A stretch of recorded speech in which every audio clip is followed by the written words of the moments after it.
Halo semuanya, hari ini kita masih belajar pada bab geometri dan pengukuran segi empat, tetapi pada subbab layang-layang dan trapesium. Yang pertama, kita akan membahas tentang layang-layang. Jadi tentang bentuk segi empat layang-layang. Dalam kehidupan sehari-hari, bentuk layang-layang mungkin sudah tidak asing lagi, di mana layang-layang merupakan salah satu mainan yang banyak kita temui dan mungkin pernah kita semua mainkan dalam kehidupan sehari-hari. Banyak juga benda-benda di sekitar kita yang berbentuk layang-layang, antara lain layang-layang itu sendiri, hiasan pada pintu, dan jendela juga ada yang berbentuk layang-layang dan masih banyak lagi. Ya, di sini lihat, di sini ada sebuah hiasan yang berbentuk layang-layang, layang-layangnya itu sendiri, anting-anting yang berbentuk layang-layang.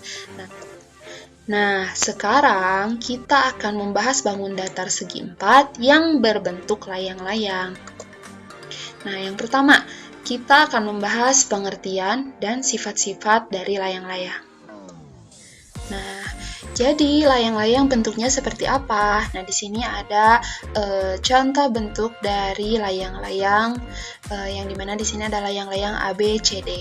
Nah, bangun datar layang-layang adalah bangun datar dua dimensi yang memiliki dua pasang sisi sama panjang, namun tidak sejajar. Jadi ada dua pasang sisi yang sama panjang, yaitu pasangan sisi AD dan CD yang memiliki panjang yang sama, tetapi tidak sejajar. Lihat, AD akan sama panjang dengan CD, tetapi kedua sisi ini tidak sejajar.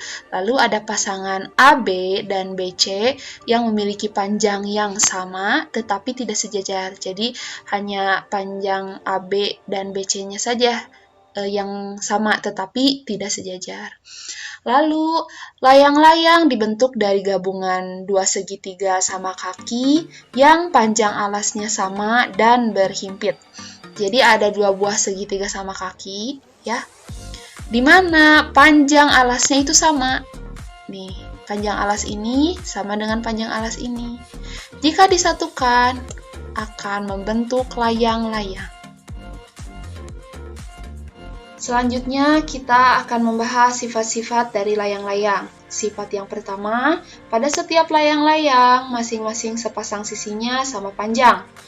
Nah, pada layang-layang terdapat dua pasang sisi. Nah, di sini kan ada layang-layang ABCD. Pada layang-layang ABCD ini ada dua pasang sisi. Pasangan sisi yang pertama adalah pasangan sisi AD dan pasangan sisi CD, di mana AD akan sama panjang dengan DC atau CD, ya. Maka disimbolkan AB sama dengan CD atau panjang AD sama dengan panjang CD. Yang selanjutnya ada pasangan sisi AB dan BC. Nah, di mana pasangan sisi AB dan BC ini memiliki panjang sisi yang sama namun tidak sejajar, ya. Jadi panjang sisi AB akan sama dengan panjang sisi BC. Maka disimbolkan AB sama dengan BC. Lalu untuk sifat yang kedua, yaitu pada setiap layang-layang terdapat sepasang sudut berhadapan yang sama besar. Nah, pasangan sudut mana? Nah, pada layang-layang ABCD ini ada pasangan sudut DAB yang sepasang dengan sudut BCD. Jadi besar sudut ini, ya, akan sama dengan besar sudut ini. Jadi, atau sudut BAD akan sama dengan besar sudut BCD. Nah, selanjutnya untuk sifat yang ketiga, yaitu pada setiap layang-layang salah satu diagonalnya membagi dua sama panjang diagonal lain dan tegak lurus dengan diagonal itu. Jadi, seperti pada layang-layang ABCD ini, ya, di mana ada diagonal AC yang dibagi dua oleh diagonal BD. Jadi diagonal BD ini membagi dua diagonal AC yang sama panjang. Nah, dengan titik potong O. Jadi, diagonal AC ini kan dibagi dua oleh diagonal BD, maka panjang AO akan sama dengan panjang CO atau panjang OA akan sama dengan panjang OC. Jika panjang OA-nya 5 cm, berarti panjang OC-nya 5 cm. Nah, dan diagonal BD ini juga saling tegak lurus dengan diagonal AC. Nah, maka timbullah sifat yang keempat, yaitu pada titik perpotongan diagonal akan membentuk sudut siku-siku, yaitu 90 derajat. Nah, karena di sini diagonal AC berpotongan dengan diagonal BD di titik O, ya di titik tengah ini atau di titik perpotongan diagonal, maka diagonal yang saling tegak lurus itu akan menghasilkan sudut siku-siku yang besarnya 90 derajat. Jadi, di sini kan ada sudut AOD, sudut AOB, sudut BOC, dan sudut COD akan menghasilkan sudut siku-siku atau 90 derajat, ya. Maka sudut AOD 90 derajat, sudut AOB 90 derajat, sudut BOC 90 derajat, dan sudut COD 90 derajat. Selanjutnya, kita akan membahas luas dan keliling layang-layang. Nah, di sini ada layang-layang ABCD. Nah, sebelum kita membahas persamaan luas dan kelilingnya atau rumus luas dan kelilingnya, kita harus tahu dulu unsur-unsur pada layang-layang. Nah, pada layang-layang terdapat dua pasang sisi yang sama ya, dimana di sini kan ada panjang sisi AD dan panjang sisi CD yang sama besar. Maka kedua sisi ini disimbolkan S1. Ya, atau sisi pendek pada layang-layang. Lalu ada pasangan sisi AB dan BC yang sama panjang, maka dinamakan S2 atau sisi panjang pada layang-layang. Lalu ada D1 atau diagonal ke-1, yaitu diagonal pendek pada layang-layang. Lalu ada D2 atau diagonal kedua, yaitu diagonal panjang pada layang-layang. Untuk mencari luas dari layang-layang, rumusnya adalah L sama dengan 1/2 atau setengah dikali diagonal 1 dikali diagonal kedua.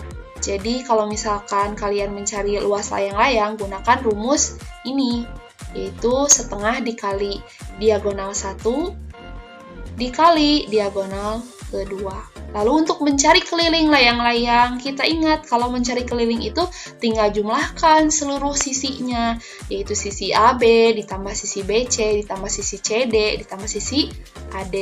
Nah, di mana sisi AB adalah sisi AD adalah S1, sisi AB adalah S2, sisi BC adalah S2, dan sisi CD adalah S2. Maka tinggal kita jumlahkan. Nah, karena sisi satunya ada 2 ya, dan sisi 2-nya ada 2, maka bisa dirumuskan K sama dengan 2 atau untuk mudah mengingat mah tinggal ditambahkan aja seluruh sisinya ya.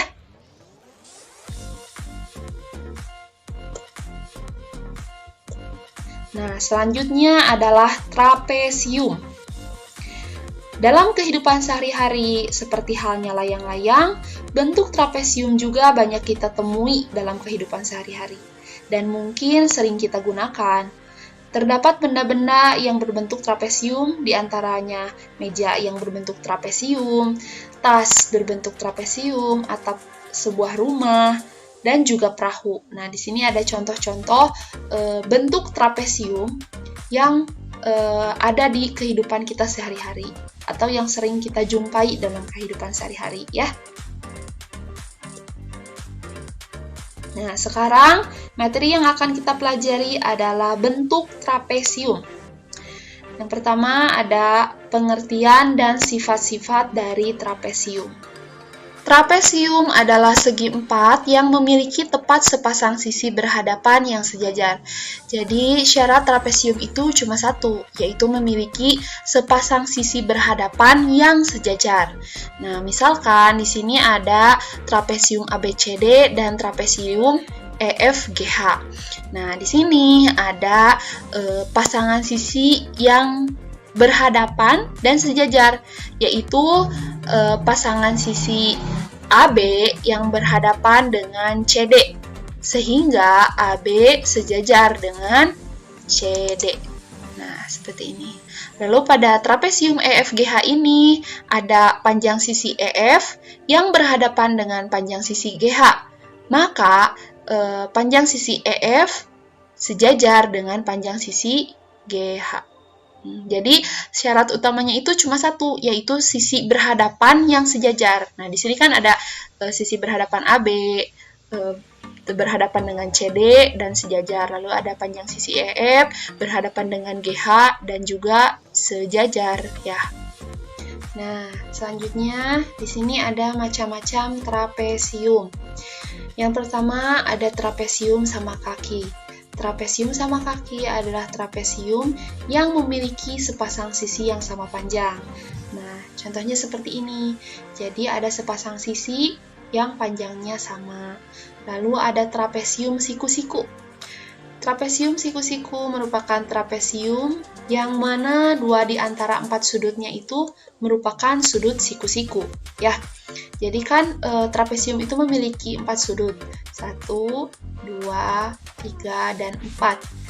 Nah, kedua sudut pada trapesium tersebut adalah sudut siku-siku, yaitu sudut yang ini dan sudut yang ini. Nah, yang ketiga ada trapesium sembarang. Kalau trapesium sembarang itu trapesium yang keempat sisinya tidak sama panjang atau juga tidak beraturan, tetapi hanya memiliki sepasang sisi yang sejajar dan berhadapan. Ya, sisi ini yang berhadapan dengan ini dan juga sejajar, sedangkan sisi lainnya tidak memiliki panjang yang sama dan juga kedua sudutnya atau kedua dari 4 sudutnya itu tidak membentuk sudut siku-siku. Selanjutnya yaitu sifat-sifat dari trapesium. Nah, seperti yang dijelaskan di awal tadi, pada setiap trapesium itu memiliki sepasang sisi yang sejajar. Nah, di sini pada trapesium ABCD, sisi yang sejajarnya adalah sisi AB yang berhadapan dengan sisi CD, maka di sini sisi AB sejajar dengan sisi CD. Lalu pada trapesium PQRS ini, di mana ada sisi PS yang berhadapan dengan sisi RQ, dan sisi PS ini sejajar dengan sisi RQ. Maka PS sejajar RQ. Sifat yang kedua adalah pada setiap trapesium, jumlah sudut yang berdekatan di antara dua sisi sejajar adalah 180 derajat. Nah, coba kita tinjau pada trapesium ABCD. Di sini ada sisi AB yang sejajar dengan sisi CD. Lalu di sini ada sudut A. Nah, sudut A ini atau sudut DAB berdekatan dengan sudut D pada sisi CD. Ya, bukan dengan sudut C, tetapi dengan sudut D, karena A ini berdekatan dengan sudut D. Nah, sudut D ini atau sudut CDA, ketika dijumlahkan dengan sudut A atau sudut DAB, ya akan menghasilkan besar sudut 180 derajat. Jadi sudut DAB ditambah sudut CDA atau sudut ADC menghasilkan besar sudut 180 derajat. Nah, lalu di sini juga ada sudut B yang berdekatan dengan sudut C. Ketika dijumlahkan kedua sudut ini, ya, akan menghasilkan besar sudut 180 derajat. Jadi kalau sudut ABC, sudut B ini dijumlahkan dengan sudut BCD atau sudut C, maka akan menghasilkan besar sudut 180 derajat. Lalu kita tinjau lagi pada trapesium PQRS. Nah, sisi yang sejajarnya yaitu sisi PS sejajar dengan sisi QR atau sisi RQ. Maka sudut P atau sudut SPQ, sudut P ini dijumlahkan dengan sudut Q akan menghasilkan besar sudut 180 derajat.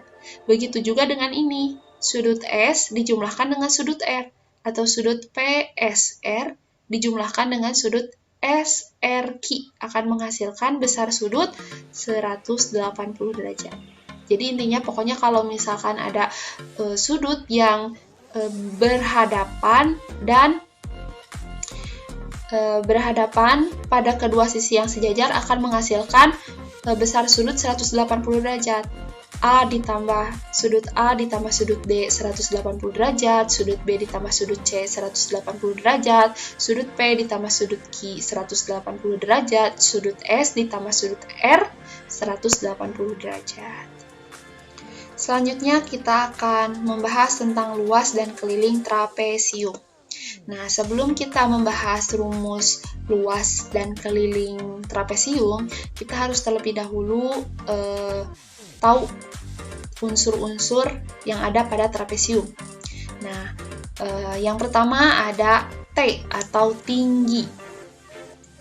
Lalu ada sisi yang sejajar yang disimbolkan oleh A dan B, di mana di sini ada sisi sejajar AB dan CD.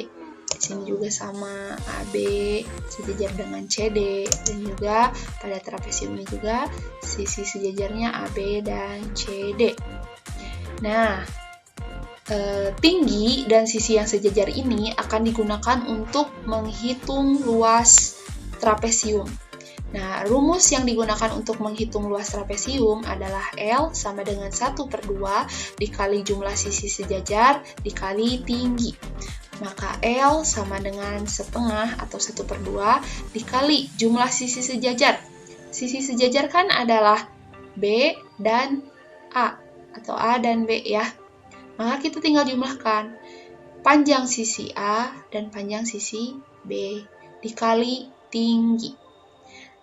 Maka rumusnya L sama dengan setengah dikali A ditambah B dikali T. Lalu untuk mencari keliling trapesium, kita ingat bahwa keliling itu tinggal menjumlahkan seluruh sisi yang melingkupi bangun tersebut. Jadi di sini kan keliling trapesium itu tinggal kita jumlahkan ya semua sisi-sisinya. Maka kita tinggal jumlahkan. Misalkan kalau kita mau menghitung keliling trapesium ini, kita tinggal jumlahkan AB ditambah BC ditambah CD ditambah DA. Nah, coba kita menentukan luas dan keliling dari sebuah trapesium. Yang pertama, trapesium ABCD. Cara menghitung luasnya, kita masukkan dulu rumus luas trapesium, yaitu L sama dengan setengah dikali A ditambah B dikali T. Nah, maka L sama dengan setengah dikali, di sini A-nya adalah CD, B-nya adalah BA, maka kita ganti A diganti oleh CD, B diganti oleh panjang AB dikali tinggi. Dan kelilingnya tinggal kita jumlahkan AB ditambah BC ditambah CD ditambah AD. Lalu pada trapesium yang kedua ini, misalkan ada trapesium KLMN. Mencari luasnya sama rumusnya, lalu kita ganti A-nya. A-nya itu adalah panjang MN dan B-nya itu adalah panjang KL. Maka rumusnya jadi L sama dengan setengah dikali MN ditambah KL dikali T. Nah, kelilingnya tinggal kita jumlahkan. Panjang KL ditambah panjang LM ditambah panjang MN ditambah panjang KN. Lalu yang ketiga ada, misalkan ada sebuah trapesium PQRS.